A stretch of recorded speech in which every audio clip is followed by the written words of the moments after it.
It's 27 minutes past 4. You're with Times Radio. Now, the cost of living crisis is beginning to bite everywhere.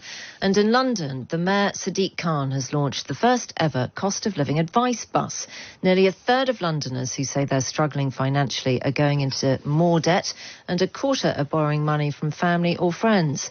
We sent our reporter Joanna Crawford down to board the bus this morning, and she asked Sadiq Khan why he was spending money on the new service. I'm really embarrassed that in 2022 I'm having to fund a debt-free bus. So we already fund debt-free advice and other advice centres across London, Citizens Advice Bureau and other law centres across London, to give Londoners free advice around welfare benefits, around support available if they're struggling with paying their rent, their mortgage, energy bills, council tax and so forth. But we've recognised actually many people are suffering in silence. So what we're doing now is paying for this bus to go around London over the next 3 months, at least 35 locations, to make it as easy as possible for people to get advice, because many Londoners aren't able to use the internet.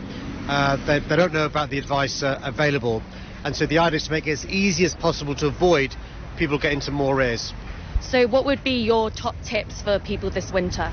So I've been speaking to the advisors, and the first tip they've said to Londoners is don't allow things to get worse before you get advice. If you think you're going to be in problems, get advice now. There's an amazing stat I've been told this morning, which is a third of Londoners are already borrowing or going into credit or borrowing from family. Half of those who earn £40,000 are worried about making ends meet this winter, and a quarter won't be turning the energy on this winter at all in relation to heating. So the second piece of advice is Google the cost of living hub that we're funding to see what advice and help is available to you at all. And the third thing is when you're buying presents, when you go to the till, you'll see signs for credit cards and other things you can borrow on and pay later on. The interest rates are often really high. So again, get advice now about the sort of things you should be doing to get presents this winter, rather than paying for a present and then in weeks and months to come not being able to make ends meet and get into more arrears. But what advice would you have for people who can't even afford to pay for presents because energy bills are so high? What would you say to them? Well, that's one of the reasons why we've got this debt-free bus going around London. It already is the case. People are choosing between heating and eating.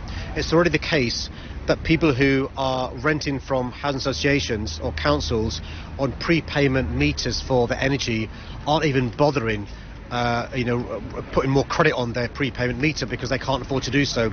So one of the things the advisors have told me is they'll get people come to them with arrears for their water bills, but they won't be coming with arrears for their energy bills. And so the advisors are saying, why is that? And the answer is because they're not even turning on their heating. And so it already is bad. We shouldn't think it's not bad already.